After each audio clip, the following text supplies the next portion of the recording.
বিগত সরকারের সময় বড় ধরনের দুর্নীতি অপচয় হয়েছে। অর্থনীতিতে সুবিধা নিয়েছে অলিগার্ক শ্রেণী।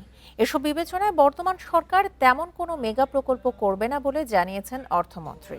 রোববার রাজধানীর আগারগাঁওয়ে পল্লী কর্মসহায়ক ফাউন্ডেশনে এক অনুষ্ঠানে তিনি বলেন, কর্মসংস্থান সবার জন্য অর্থনৈতিক সুফল নিশ্চিত করাই এই সরকারের উন্নয়ন দর্শন। পিকেএসএফ এর দক্ষতা উন্নয়নে নেয়া রেইজ প্রকল্পের দ্বিতীয় ধাপের উদ্বোধনে জানানো হয়, সারা দেশে 2 লাখেরও বেশি তরুণ ও ক্ষুদ্র উদ্যোক্তাকে প্রশিক্ষণ দেওয়া হবে। 200-র বেশি সার্ভিস ও ফিচারে লেনদেনের সব বিকাশ অ্যাপে সম্ভব।